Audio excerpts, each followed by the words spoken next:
Hey, so we're back now to one of the most important lessons in this whole course. This is looking at how much to eat.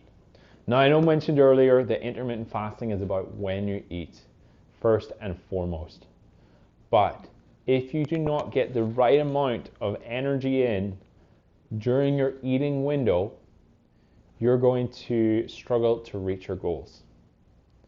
So you can eat too little, okay? If we eat very low calories for too long, we slow down our metabolism.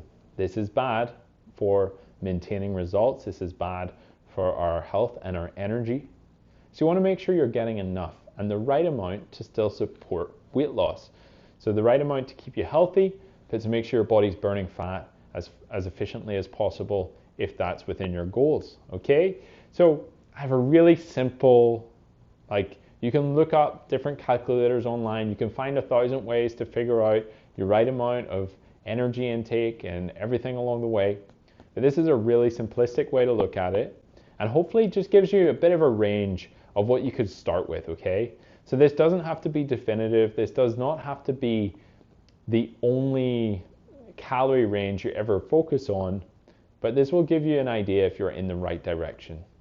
There's many reasons why calorie counting is not always accurate. So when we look at this, this is just a way to say, okay, am I roughly in this area? As I like to say, it's not about hitting the bullseye, it's about getting on the dartboard, okay? So if you find that you're way out of your range, then just start moving towards it. Don't feel like you have to change everything dramatically overnight. So what are we looking at here? Okay, what is this amazing calculation I've put together? So we are looking at a few elements here. We're looking at, firstly, how much weight you want to lose. And then secondly, whether you lead an active or not active lifestyle. So let's first identify the weight loss. If you want to lose over 25 pounds in weight, then you'll be looking at this category. If you want to lose less than 25 pounds, so maybe you just want to burn like 10, 15 pounds, you've just got a bit of weight to lose, then you'll be looking in this category. And if you want to maintain your current weight, if you're like, you know what, weight loss isn't a big thing, I just want to stay around where I'm at and get the other benefits of intermittent fasting, then you'll be looking around this range. Now, defining active or not active. And the nice thing is each of these have a range. So if you're somewhere in between this, you could just go somewhere between this range. So what am I looking at here? Active.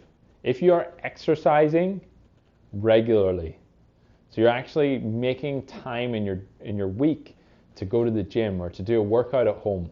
If you're regularly exercising and if you're regularly moving, so you're not spending the entire day behind a desk or sitting at home behind your laptop doing your work. So if your work has you seated for most of the day and you're not exercising, then you're going to be not active. If you're exercising and you find in your day you have opportunities to walk, or maybe you walk to work, or maybe in your lunch you go for a walk, or you spend your weekends hiking or going on adventures, then that would be an active lifestyle. So I'll let you make that distinguish which one you fall into.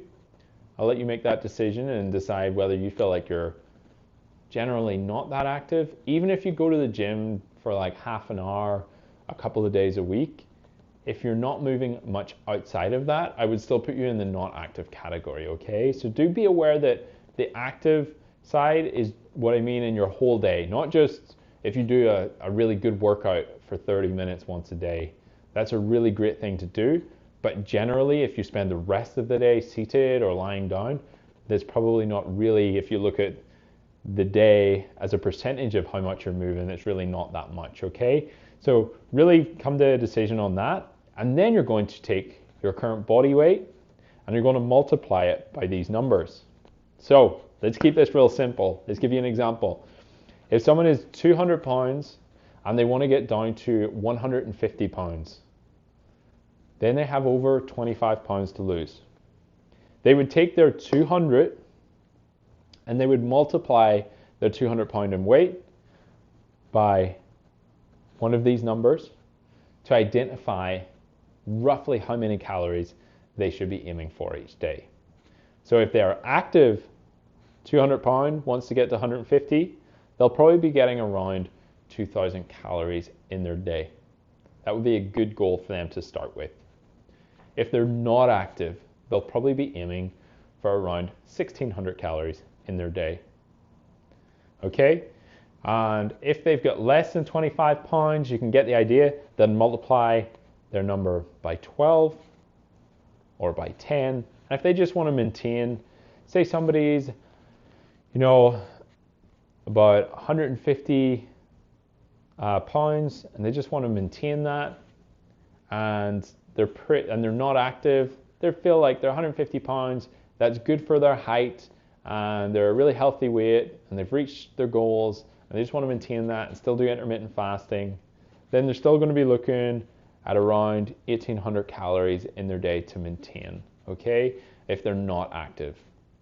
If they're active, it might be a little bit more. So again, this is a rough guideline. Whatever happens whenever you do these calculations, you're going to have a little tool for this, but whatever happens here, you never want to go below like 1,300 calories, okay? You don't want to go too low. Again, that's going to slow your metabolism. So whatever number you get with these calculations, if it's less than 1,300, then don't do it, okay? 1,300 is the cap for the lowest amount that you will ever be working on, and even that is pretty rare. Usually, unless you're a very small framed, very small, maybe like if you're a 5'1", slim individual, then your calculation might take you down here, but it's unlikely. So just be careful with the calculations, make sure you're not under consuming, and then this will give you a guideline on roughly how much that you want to be eating, depending on whether you lead that active or not active lifestyle. Getting this number right, again, don't panic about it, but if you get this and then you start working towards it during your eating window in the intermittent fasting, it just accelerates all your goals and all your results come so much faster when you get this right. Measuring calories, as I mentioned earlier, is a challenging process that is not always accurate, but you can track it. You can get an app and you can track it just for a few days to see if you're close to your goals. So the biggest thing here is if you find that during your eating window, you're only consuming 1,000 calories and this calculation tells you should have 2,000, then you're going to want to eat more. I know that might seem counterproductive, but again, we want to keep your metabolism working very strongly. If, on the other hand, your goal here is to aim for about 2,000 calories and you track it in your eating window and you're having 4,000 calories, then you might want to come down a little bit. So that's what this is about, giving you a guideline to how much you want to eat, get this right, and the whole process is so much better and faster for you. So that's it, that's what we're looking for. We're going to get moving on to the next part.